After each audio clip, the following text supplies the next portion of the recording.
Welcome to The Whole View. I'm Stacy Toth of Real Everything, and I'm here each week to dive deeper into how we can find happiness and health inside and out for self-love, body positivity, and discovering new ways to be our best selves.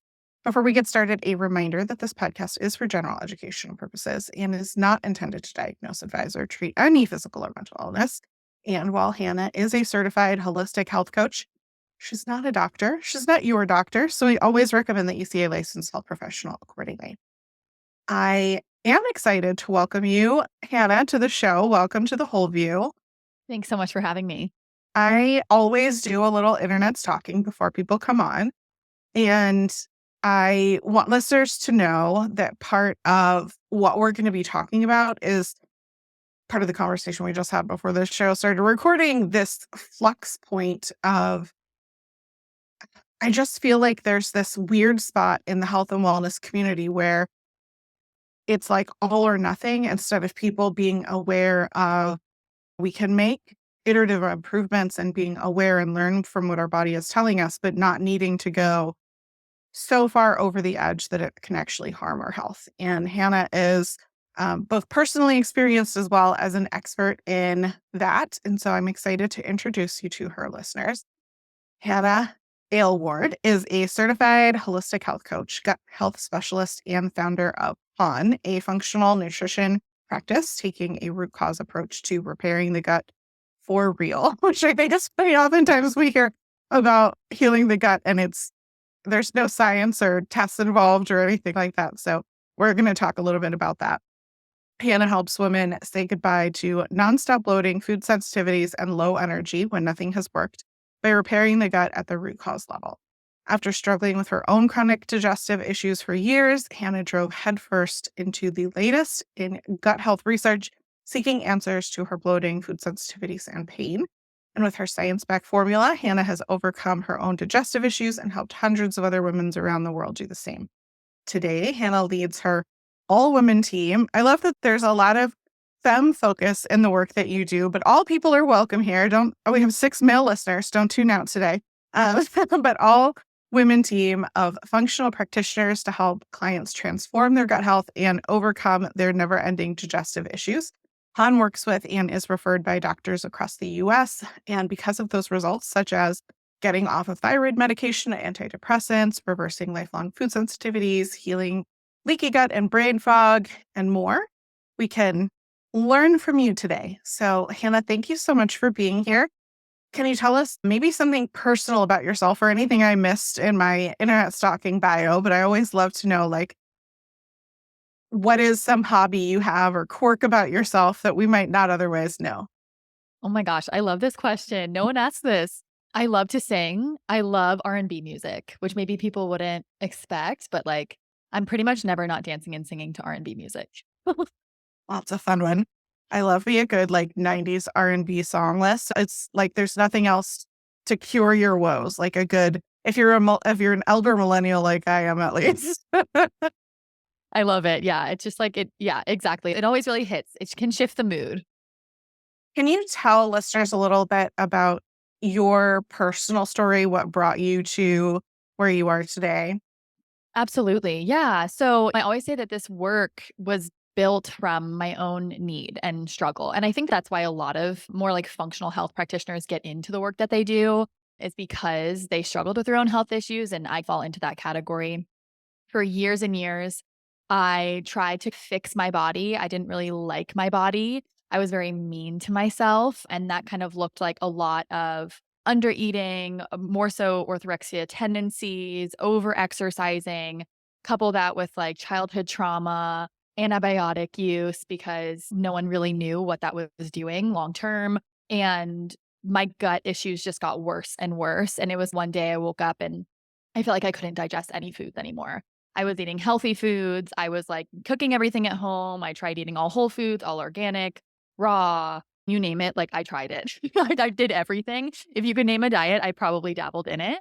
So it started as it from a negative point because I really didn't like my body and I was really using food as a tool to change my body to try to fit into a certain narrative or like look. And over time that created health issues that I then had to deal with at a different level So I really just was chronically bloated, had lots of food sensitivities, my energy tanked. I stopped menstruating for 2 years.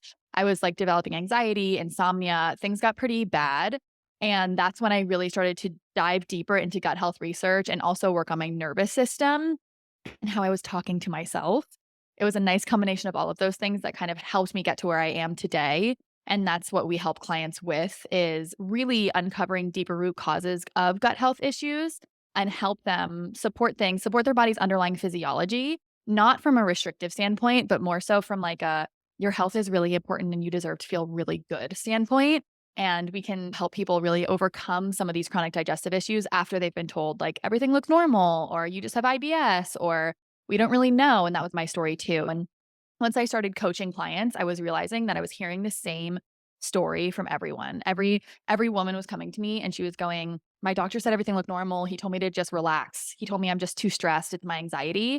And that's when, like, quite frankly, I just got a little pissed. Because I'm not here for just the diminishing of women's pain or anyone's pain. I don't care anyone's pain. So that's when I was like, okay, something really needs to be done about this. And I'm going to find my own little way to make a difference here. It's interesting. I just recently did a podcast and we dove into the disparities in terms of how doctors treat women's health versus men's health in terms of pain and acknowledgement of physical versus assuming mental. And it not surprising, but I guess I hadn't put two and two together that it like stems back to it wasn't that long ago when we were calling women hysterical for simply like being themselves and putting them through all kinds of things. So it's interesting it came up for you and your experience as well. And I think listeners will understand why so much of your saying resonates with the journey I've been on. And I think the journey that a lot of them have been on in terms of a lifetime of diet culture, of depriving their body instead of nourishing their body and talking negatively to themselves instead of loving themselves. And whether it was motherhood that made them realize, oh, I don't want to do that for another child, or if it was their own health issues finally driving them to something different, or whatever the case may be, I think one of the things that really drew me to your work was the fact that you are very science minded and you focus a lot on testing, not guessing. And I think the idea that you don't have to eliminate all foods and that you can actually cause harm to your body that way, which a lot of the science is now supporting in ways that when at least I was talking about and my podcast partner was talking about a lot of elimination diets years and years ago, we didn't fully understand, but we do now have the science and the information to know that is not the best thing for us. So I would love to walk back a little bit and say, what does normal health, gut health look like? I think a lot of people don't even understand how often they should be, quote unquote, going to the bathroom and what that stool should look like. And also, a lot of other symptoms can be associated with gut health dysregulation that have nothing to do with what is in the toilet, right? Yeah. Yeah, there's so many signs. When I was first getting into this work, I was like, how do I distill this down? Because your gut health is truly the center of your overall health. So we'll see issues with gut health truly show up as like, of course, digestive issues, but also low energy, poor sleep, acne, hormonal imbalances, and things like that, joint pain. Like there's an element of gut health involved in any autoimmune condition. So your gut influences your thyroid, your skin, your adrenal health. The list goes on and on. We specialize in digestive issues, I would say, but in order to work in gut health, you have to understand all of it. But yeah, a nice, healthy gut and digestive tract looks like pooping every day, 1 to 3 times a day. We don't want any straining. We don't want to feel like we need to sit on the toilet for a really long time. It should be easy. It shouldn't look like rabbit pellets. It shouldn't be more so loose and like diarrhea. It should feel like a nice, robust, healthy bowel movement, a sausage or a banana. We're really getting into it here. So everyone can picture it. And we want to feel like we can eat food and we can digest our food well. So a lot of the women that we see will feel like there's like a brick in their stomach after eating, or they're really bloated after eating. And there's a difference between bloating and just like abdominal fat, right? Like abdominal fat is like, it's cushy, it's soft, it's tender. Bloating is more so that like painful belly distension where you feel like you could like stick a needle in and pop the balloon, right? it's really uncomfortable. No one really enjoys that feeling. And a little bloating here and there after like a few slices of pizza or a night out with the girls or whatever, I wouldn't worry about. Bloating, waking up bloated, feeling like you're bloated after eating every meal, feeling like you're bloated after eating nothing, bloated after drinking water. These are some of the clients that we see. Your bloating gets progressively towards the end, worse towards the end of the day. So you might look 4 to 6 months pregnant with belly bloating come 6 p.m. These are all some signs that like something's going on internally in the gut that we need to really like regulate and clean up, for lack of better phrasing. Low energy, like I said, thyroid issues, and then of course constipation, diarrhea, food reactions. So a lot of women that we see feel like they can't digest any food, or when they eat, they have a reaction to the food. There's a difference between a food intolerance and a food sensitivity, but essentially after you eat a food, you don't feel so great after eating the food. I like to say that a strong, healthy gut microbiome, it's resilient. It can tolerate most foods without pain. So if you feel like you are eating and nothing's really sitting so well, there could be a deeper issue going on. And that's where like the big restrictive diets come into play, right? Because you shouldn't have to exist on a really restrictive diet in order to like make it through the day. That's where I was. I lived on elimination diets for probably, oh my gosh, like 7 years or something, because I was just like convinced that they were doing something or helping me. I don't know. It wasn't really helping me, but I was too scared to like let it go, honestly. Well, I talk a lot about that though, in that I think because we want it to help us, it is partially psychological because part of what is happening, there is chronic stress, there is anxiety, there is food that we fear that drives a lot of the reactions in our body. It doesn't mean that it's not real and that it's not physically happening. But I think when we tell our brain we're safe in our bodies, which is something that you talk about and I think is important. When we tell our body that, our body actually relaxes and allows us to consume in a way that doesn't feel some of the symptoms that you're talking about. And it actually has nothing to do oftentimes with the food itself, but rather the story that we're telling ourselves about the foods that we are eating. Absolutely. It's really the impact of the nervous system. And digestion is a nervous system regulated process, right? It starts in the brain. So if you are having these thoughts about your body or the food that you're eating, exactly as you said, that's going to impact how you digest the food. Same goes for if you're going to eat something that you really like versus something you're like forcing down because you're following some rigid plan that you don't even want to be following, right? You're going to digest the food that you're excited to eat better than the food that you don't really want to eat, because your brain, as we start to smell food and cook food and we get excited to eat food, our body starts producing digestive juices to help us break down the food and absorb the nutrients from the food. So many of our clients are so afraid of these foods, of all foods, right? And that was me too. Like I was terrified to eat because I just didn't want it to ruin the rest of my day because my symptoms would flare. And it's really a retraining and a relearning process. And a big part of that process is really like separating the food from the symptoms and understanding that when there is a deeper gut issue or there's like that fight or flight response, the nervous system response, we can react to the food when it's not really the food's fault. So I talk out a lot about that just because of the restriction that we're seeing. Yeah, I it's something that I'm really grateful that you talk about and that I think people need to understand more of. And when a doctor says something like, "Oh, it's just your anxiety, you need to relax," that is not addressing the issue. That is gaslighting. Like, that is not addressing the fact that you actually have physical illness. That's not what we're saying here. What we're saying is that chronic stress can actually drive a lot of different mechanisms hormonally in your body and drastically. And I know you have, I'm going to put a couple of links in the show notes for people, but I pulled a couple of your kind of more comprehensive social media shares just so people could get a sense of the content and information that you do offer on your website, which is your name, hannahaylward.com. And then same thing with social media, just adding HHC after, which I'm assuming is holistic health coach. And you have a root cause assessment quiz and different kinds of things there. But I think it's important for us to talk about some of the things that you're sharing on social that I think really resonate with people. And one of the ones that I pulled was this list of common causes of gut and digestive issues. And it's like a list of 20 things, and food is one of 20 things. And I think the story that we're told so often, either by society or social media influencers that had their own N equals one experience my hand is raised when I say this, right? Like, I am not a person who was qualified to be saying and doing the things that I did for so long.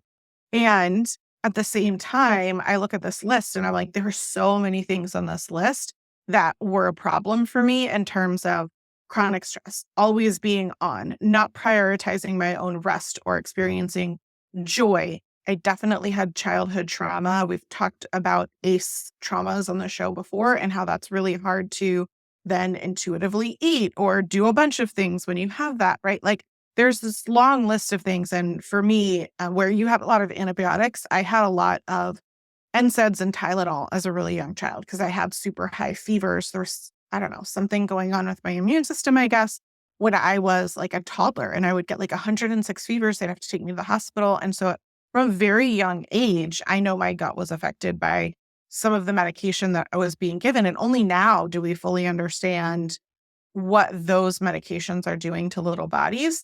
But you have this long list of things. And I'm like, I love it because I'm like, everybody focuses so much on you need to change the things that you're eating and not on all of these other things that we know scientifically backed have this huge impact on how our body is digesting and our gut health and health overall. Yeah, absolutely. And I think specifically in the functional, holistic space, it's like food. And there's no like overlooking a solid nutrition foundations, like balancing the plate, getting in enough nutrients, lots of colors, whole foods, like minimizing ultra refined, ultra processed foods. Like those are all absolutely helpful. And, right. And for the person that feels like they've done that, they've tried that, and maybe that's led them down a road that's like maybe too much, where they feel like then they're afraid to go out to eat, or they are afraid to travel, or we don't want it to that extent. Like we want you to feel like you can still live your life. If you can't sustainably live on whatever plan you're following, it's not going to work, right? Because you can't do it for that long. So this is why I like to harp on it. I just think there's such big names in the functional medicine space that are like, if you just cut out gluten and dairy, everything, all your problems are going to go away. And that can be helpful for some people. But I know that it didn't work for me. It helped. Like I do think it helped me feel probably 20% better eating more whole foods. Like it started to help in ways, but it's really quick how you can just fall down the hole of like, oh, now I'm afraid to literally eat anything. I'm afraid to even grab like a banana at a gas station on a road trip. Like we can really spiral, right? So Yep. we don't want that happening, because the more fear, the worse your digestion is, the worse your whole quality of life is, because that's also very important. Your mental health is just as important as like if you're hitting your protein goals. It's all, we should be able to find a plan that you can exist with and can really actually support you long term. For me, it was the realization that I had forgotten my supplements on vacation. And I thought that if I didn't have my supplements, that I would like, I don't know, shrivel up into a prune and not survive or something, right? Because I don't have a gallbladder. And so I was taking all these digestive supplements and I was fine. I was digesting fine. And it like didn't even occur to me because I was busy on vacation and doing whatever. But then it was like a few days in and I was like, oh my gosh, I've actually been 100% totally fine eating these foods. And I realized it was because I was on vacation and I was relaxed. And that was like the start of my awakening in terms of the realization that there was a story that I was telling myself about the foods that I couldn't eat. And I think part of it also goes into not just this kind of orthorexic elimination perspective that we're talking about, but also in this sense of failure. If you're being told by so many people, oh, you just need to eliminate, for instance, gluten and dairy, and everything will be fine, then when you eliminate those things, if everything is not fine, or let's say you see some improvement, but not symptom relief of everything. And in my case, it was I started losing weight, which told me I was being healthier, even though my digestive health was 10 times worse. And I was not absorbing any nutrients from the foods that I was eating because they were running right through me because I was eating too much fat and not enough carbohydrate and fiber because that's what I was being told was the right thing to do. And so I ignored all these symptoms of the health problems because I'm like, well, clearly these people know what they're talking about and they say this is what I need to be doing. And so this is totally fine. What I'm experiencing is totally fine. And it wasn't until a long time later that my health fully crashed because it had been so depleted of nutrients and all of these kinds of things. And I think a lot of us, that catches up to us eventually, right? Like we think that we're doing the right thing, or we're operating out of this place of shame because somebody told us this is what we should be doing. And therefore, I'm not doing it good enough if I'm still experiencing these problems, when that is not the case at all. And that goes into a lot of kind of the other elements of this list that you created about like hating your body, not eating enough calories, not getting enough sleep is another one. I was super stressed and not getting enough sleep.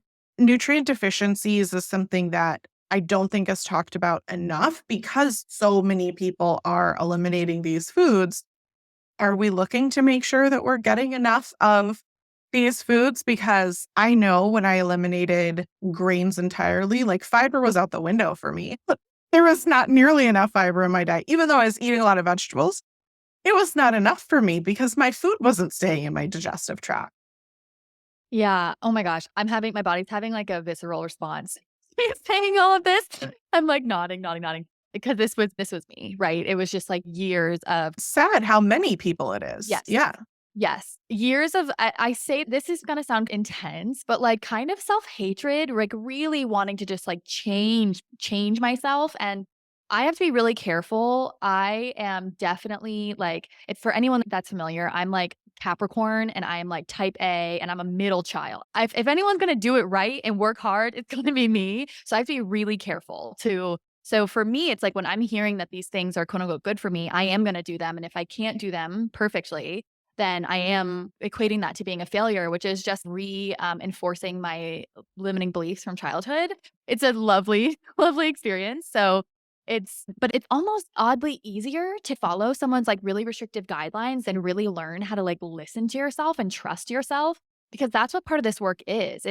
I like to say we're like guiding clients. We're not magicians. And ultimately they're doing the work. We're obviously very to toot our own horn, like very good at what we do and clinically sound and all of that. But they have to implement it and they can begin to trust themselves throughout this process. Like I watch these clients start to relearn how to trust themselves and come back home to themselves. And that I think is like the most valuable, fulfilling part of the work that we do, honestly, because it is like it's reimagining the relationship with food. It's learning the more like ins and outs of how the body works and what the body really needs. Like we do not thrive on heavy restriction. We do want a balanced plate. And I know that's not like super sexy because we're not like keto or paleo or anything like that, but we want carbohydrates and fats and proteins on a plate and we want it balanced. And I was just so convinced that I had to like exclude at least 5 things in order to like get it right. It couldn't be easy. It couldn't be easy. So there's so much here. And like I could take this in a million different ways because it resonates so deeply.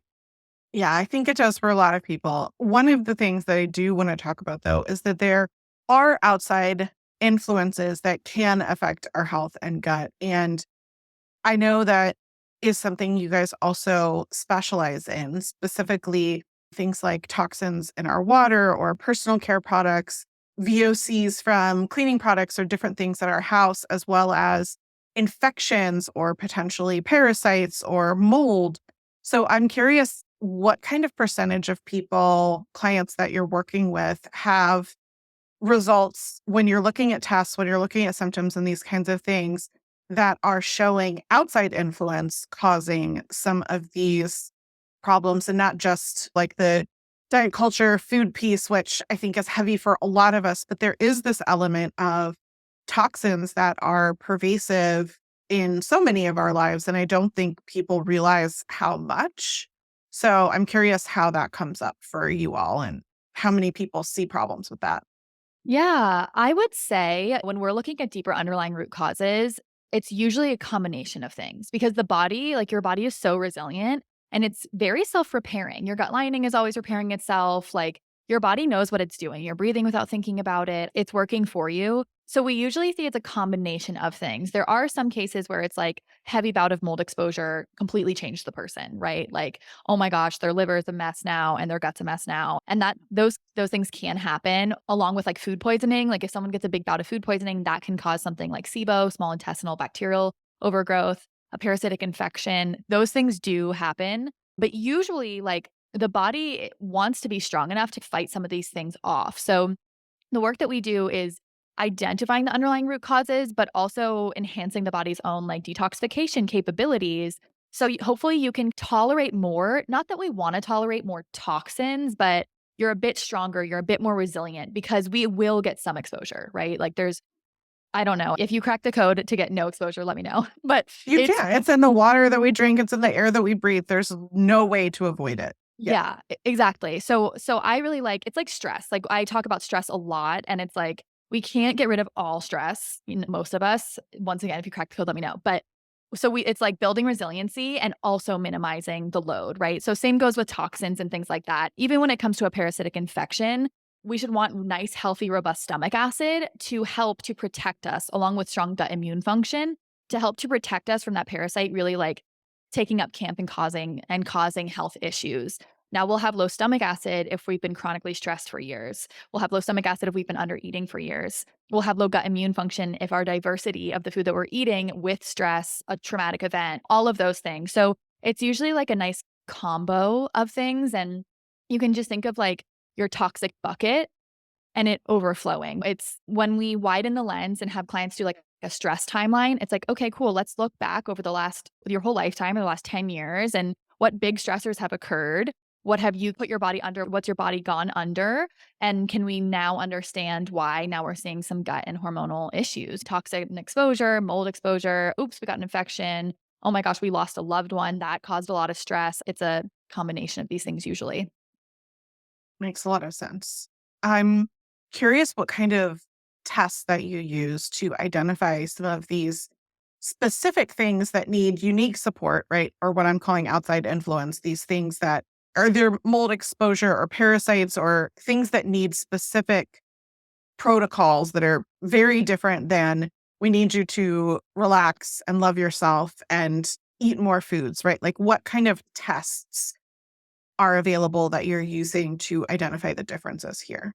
Yeah. So we run functional stool panels on all of our clients. And this is how we essentially can see like what imbalances are present within the gut microbiome. So it's going to give us a lot of data regarding like bacterial overgrowths, bacterial undergrowths, fungal overgrowths, parasitic infections, digestion. How are you actually breaking down your food? Gut inflammation, gut immune system function. So that's what we run on every client that works with us to assess what's going on in their gut microbiome. And then we build out customized protocols to target these imbalances that will be a combination of things. So we will use some nutrition.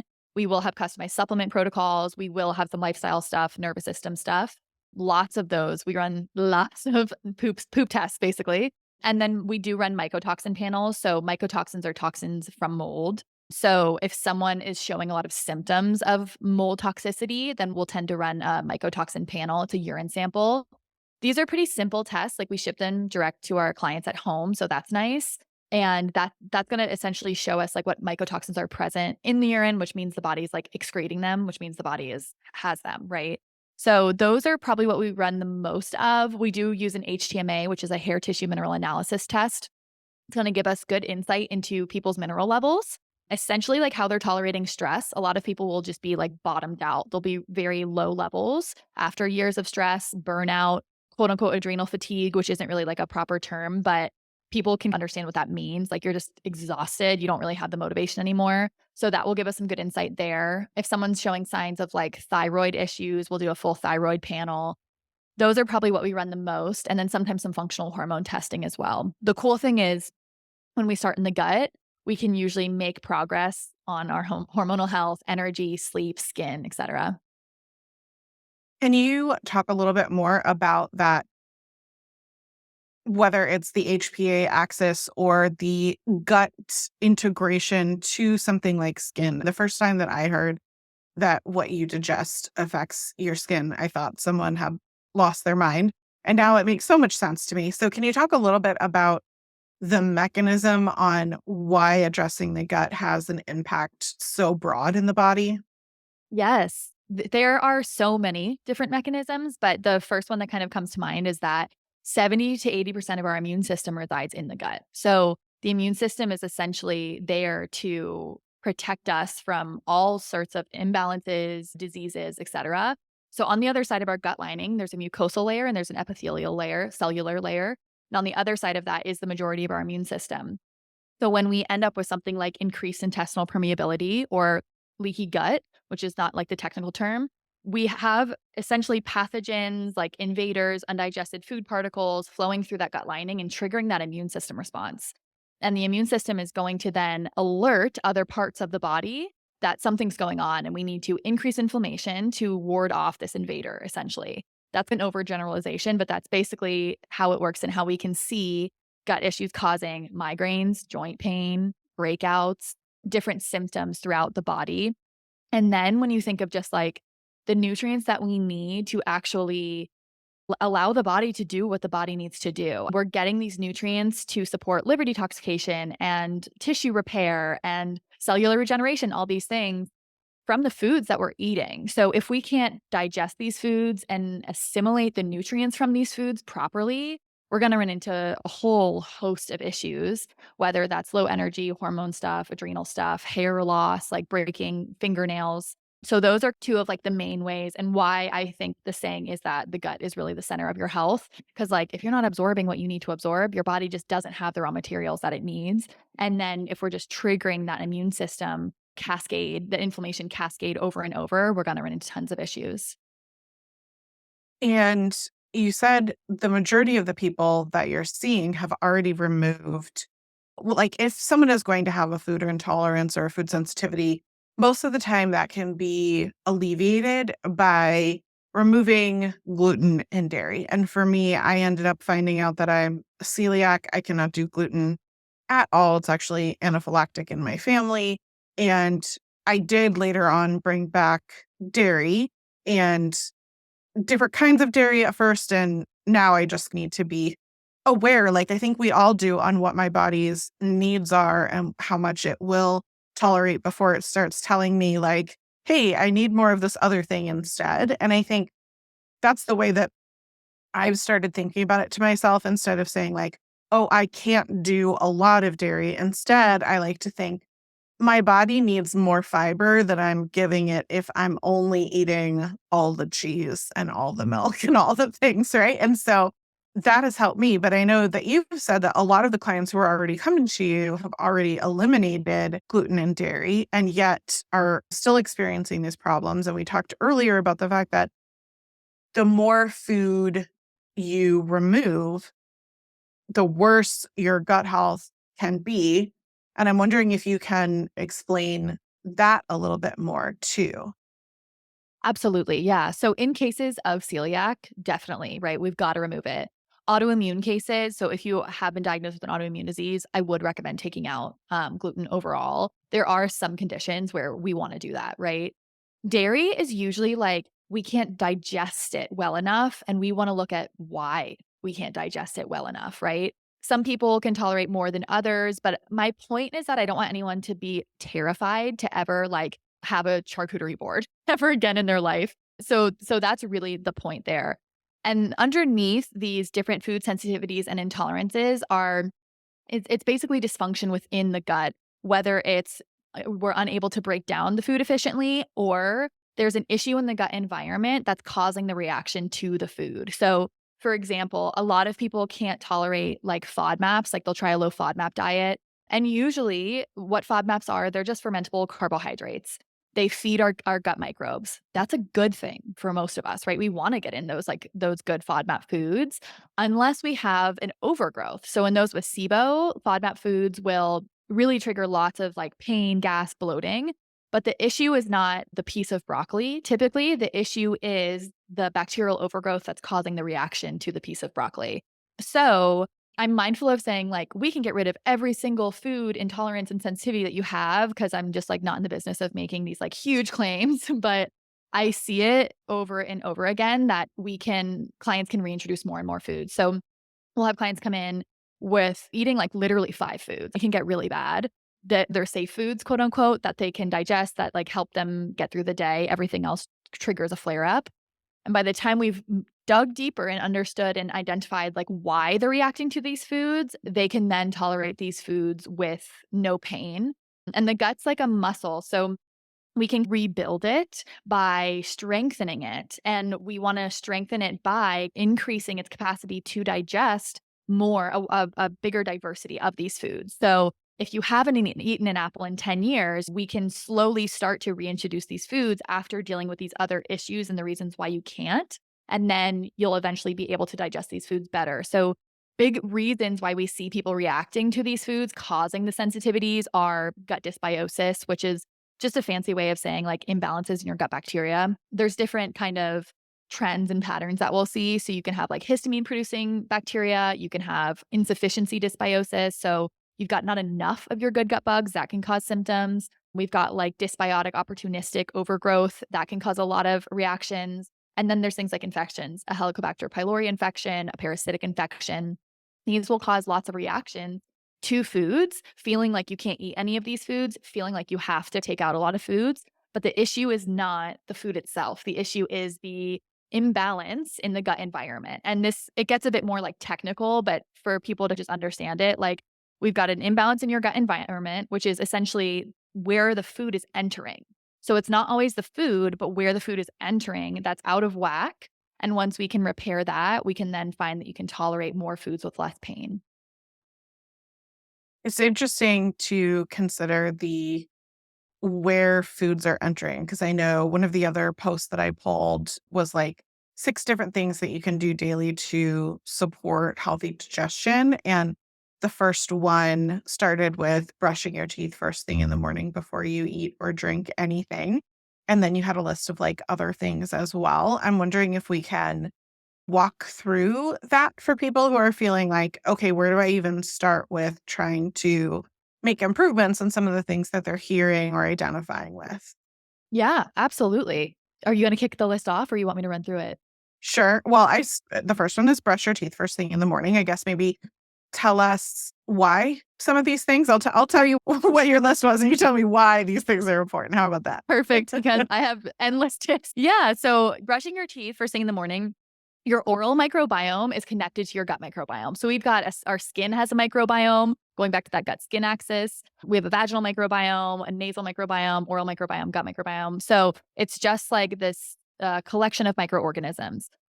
To put it very simply, anything that you're swallowing is going down into your gut microbiome. So sometimes we'll see like dental issues contributing to gut issues or just like poor dental hygiene. Essentially, you're just swallowing that bacteria that's getting down into your gut. So after you've been sleeping, a lot of people go for like the water or the coffee first thing, but I like to just give it a good brush. Like you could oil pull, you could tongue scrape, you can get like a good antimicrobial toothpaste or something, but clean up that oral microbiome before you're just swallowing it all down. It's going into your gut. And the second thing is hydrate. And you specifically say straight water isn't the best way to hydrate. Yeah. So we touched on water quality. Our water is not so great. Highly recommend a water filter. And I know it can feel like, oh my gosh, there's no hope, right? There's toxins and everything. But I like to just think of it like, what am I getting the most exposure to? So with water, you drink it every day. Like we have to get it in to survive. So highly recommend a good quality water filter. And with that being said, when you filter, a lot of filters that do a good job are going to take out the mineral content in the water. So we can remineralize the water with something like trace minerals, something as simple as like a good quality sea salt and like maybe a little lemon juice, which doesn't necessarily contain like lots of minerals, but it's a good bitter to help get digestion going first thing in the morning, and a good hit of vitamin C, which our adrenals love. So we really just want to like remineralize our water to help shuttle the hydration into the cell, help us stay more hydrated. So if you're someone that's like peeing all the time or you're like, I'm drinking all this water, but I'm constantly thirsty, try adding in some minerals to your water. That should help a lot.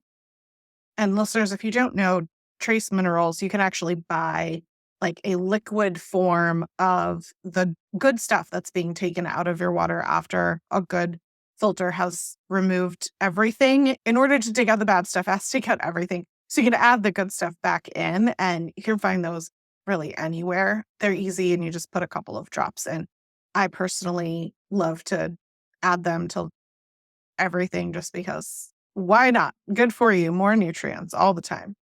The next was eating a protein rich breakfast, but then you go on to say to also make sure that you're pairing this with fiber and a healthy fat source and carb, which I think oftentimes people hear eat a protein rich breakfast and they're just like grabbing a hard boiled egg and like checking their box. So, can you talk a little bit more about why the full scope, the breadth of things that you're consuming in the morning are important? Yeah, protein is really important because it's going to help to balance our blood sugar levels.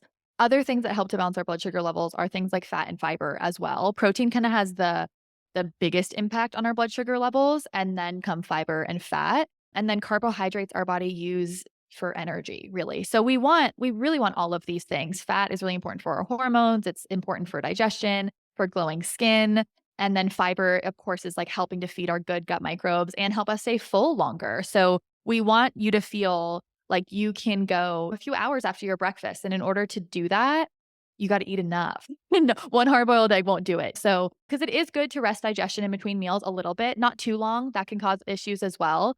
But in order to do that, we want to stabilize blood sugar and make sure that we're eating enough. So, if you can get in 25 to 30 grams, maybe even 35 grams of protein in the morning and kind of rounding it out with fiber, fat, and carb, you'll be off to a great start. So, it could look like something I do a lot is like eggs and avocado and black beans and arugula. That's like my jam. I could eat that every day. And that kind of has a nice combination of these things. We've got carbs in the beans, we've got fiber in the beans, we've got fat in the eggs and the avocado, and then we've got fiber in the arugula and some greens and all of that good stuff. So smoothies are a great way to do it too, because they're just like very easy and quick for people.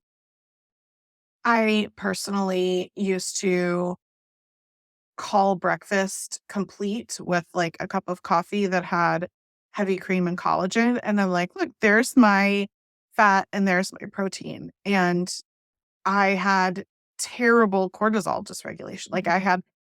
I was diagnosed with adrenal fatigue from a functional doctor who did the saliva test, but also just my cortisol when I did a urinary test was out of control. And it normalized for me switching that cup of coffee to a smoothie in the morning. And I tell people all the time, like, choose one thing and just stick with that because then when you feel better, you'll be willing to or wanting to take on one more thing or one more thing. But if you tell yourself, oh, I have to do all the things, then you're going to feel overwhelmed. And for me, it was, I'm going to switch from coffee to breakfast because science was showing due to circadian rhythms, due to all different kinds of things, that it's important to start with food in the morning. So I was like, I need to stop drinking just a cup of coffee, having low stomach acid, high cortisol, and then not eating until like 2 p.m. And if you find yourself in that kind of situation where your body isn't desiring food in the morning, it's because your body's like the rhythms are off in your body and we need to adjust a little bit. And I see you nodding a lot. So I don't know if you want to add to that. I'm like, I have so much to say. First thing, you'll feel so much better when you do this. Your energy levels and the kind of high highs and the crashes will start to minimize. And that is really important because I always say, like, we want to get your body on your side. So much of like diet culture and all of this stuff, it's like you're fighting your biology. You're like trying to make it to the next meal, even though you're starving. You're like counting out the almonds, whatever it is. And it's not enough. So you're like, your blood sugar going up, it's crashing low, you're exhausted. And the quote unquote plan feels really hard because your body is screaming for something else. When we balance our blood sugar levels, when we eat enough, when we get the smoothie in before the coffee, like we're getting our blood sugar levels on our side, we're getting our biology on our side. So the rest of the day will go more smoothly. And you'll find that if you balance your blood sugar, breakfast is like the first meal of the day. It's the most important one. It has the biggest impact on your blood sugar levels for the rest of the day. So like honing in on breakfast and nailing that, super important because it will make a huge difference. But you'll find that throughout the rest of the day, your energy levels are more even and you won't feel like eating your own hand come like 4 p.m. or whatever, which we've all been there. No shame, we've all been there. But it's going to help you really like ride out the rest of the day less anxious, more clear-headed, smoother energy, less crashing. And I think the other reason why smoothie is a great choice, if not all of us have the ability to make, it sounds delicious, black beans and avocado and eggs. I'm like, I would love to have avocado toast with scrambled eggs every day. Like that sounds wonderful. But a smoothie is great for me because, like you said, it's quick and easy, and I can put all of the things that I want in there: protein, fiber, polyphenols. I'm nut butter, different kinds of things that I'm putting in there, but polyphenols is your number four because they enhance those good bacteria. So I'm wondering if you can talk a little bit about why the green food, as you said earlier, why berries, why these other foods are so important for our gut. Yeah. So red food specifically can be really good for our gut microbes, and polyphenols are found in really richly colored like fruits and veggies. So think of someone on my team, one of my practitioners, she always says foods that stain. So think of like turmeric or beets or something. When you like cut them on the cutting board, you're like, oh my gosh, this is a mess. Those foods are loaded with polyphenols and they're great for your gut. Your gut bugs basically eat them up, and then they help produce short chain fatty acids. And these short chain fatty acids are things like acetate, propionate, butyrate. They help support a healthy gut lining. They minimize inflammation. These foods can feed like keystone strains of our gut bacteria, things like Akkermansia muciniphila. So big fancy words for just like basically they're supporting your good gut bugs, which is just as important as getting rid of the bad gut bugs. It's also really important to build a nice, healthy, robust, resilient gut microbiome. And we can do that through including more fibers, prebiotics, and polyphenols. They're like our little pets. We want to make the happy bugs happy and not feed the ones that we don't want. Yes. Yep. And then moving daily in a way that you enjoy was number 5. Yeah. We are so sedentary now, which we're really not designed to be that way. And key phrase is in a way that you enjoy here. So, not feeling like you have to force yourself into these like super intense workout classes or do any sort of movement that you quite frankly just hate. That's not going to do you any good. So, find something that you like, whether it's walking and listening to a podcast or like dancing. I love dancing. I like start my day with dancing a lot, or strength training or whatever, yoga. Find a way that you like to move your body. Exercise, we know, has like a million benefits, but it has been shown to support a healthy gut microbiome as well. So being mindful to not overdo it, and but also like get moving each day. There's light movement is still very beneficial. It doesn't have to be this like hour-long boot camp class in order to be beneficial. It can be a 20-minute walk. I think I remember a scientific study from not long ago that said 7 minutes is enough to give your body the jumpstart or the boost or whatever it needs to tap into the benefits of movement and exercise. And so oftentimes when I'm feeling like I just cannot even, I'll tell myself I can take a 7-minute walk. Like I can make time for 7-minute walk. And then usually once I'm walking, I'll be like, okay, I could do a little more. Exactly. That's the key. Once I switched my mindset from being like, okay, if I can't get in an hour, I might as well not. And I was like, 20 minutes is enough because that's what my day allows for. My entire life changed. Makes a lot of sense. And the last one was one of the ones we talked about earlier, but I think is so important is to help your body feel safe. Yeah. Oh my gosh.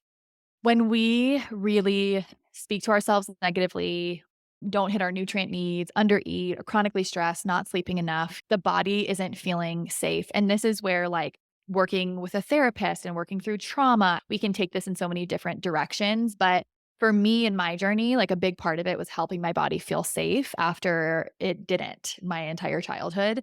And doing that on a physical level through eating enough, through exercising in a way that felt good, through sleeping enough, and then also taking a look at this like mental and emotional picture as well, and including how I was speaking to myself on a daily basis. If I'm picking myself apart, if it's never good enough for me, or if I can just be proud of myself and like grateful for giving it a shot today. Not every day is going to be perfect, but your body has to feel safe in order to heal. So when we are on a healing journey or looking to feel healthy or support repair, like the body has to feel safe enough to do these things.